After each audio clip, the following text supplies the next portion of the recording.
ಸ್ನೇಹಿತರೆ, ನೆಗೆಟಿವ್ಗೂ ಪಾಸಿಟಿವ್ಗೂ ಇರೋ ವ್ಯತ್ಯಾಸ ಏನು ಅಂದರೆ, ಪಾಸಿಟಿವ್ ಅನ್ನೋದು ಮೆಟ್ಟಿಲುಗಳಿದ್ದಾಗೆ.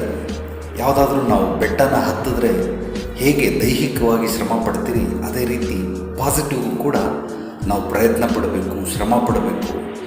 ನೆಗೆಟಿವ್ ಅನ್ನೋದು ಜಾರಬಂಡೆ ರೀತಿ. ನೀವು ಶ್ರಮ ಪಡೋ ಅಗತ್ಯನೇ ಇಲ್ಲ. ಅಲ್ಲಿ ನಿಂತ್ಕೊಂಡ್ರೆ ಬೆಟ್ಟ ಹತ್ತೋದಕ್ಕೆ 1 ಗಂಟೆ ತೊಗೊಂಡಂಥ ಸಮಯ ಕೆಳಗೆ ಬರೋದಕ್ಕೆ ಕೇವಲ 4-5 ಸೆಕೆಂಡ್ಗಳಲ್ಲಿ ಕರ್ಕೊಂಬಂದ್ಬಿಡುತ್ತೆ. ಪಾಸಿಟಿವ್ ಅಷ್ಟು ಸುಲಭವಾಗಿ ನಿಮಗೆ ಬರಲ್ಲ. ಅದು ಸತತ ಪ್ರಯತ್ನದಿಂದ, ಸತತವಾದ ಅಭ್ಯಾಸದಿಂದ ರೂಢಿಸ್ಕೊಳ್ಬೇಕಾಗತ್ತೆ.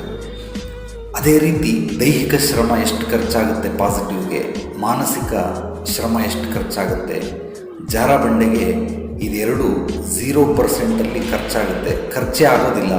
ಸೀದಾ ನಿಮ್ಮನ್ನು ಎಳ್ಕೊಂಡು ಬಂದು ಪಾತಾಳಕ್ಕೆ ಬಿಟ್ಟು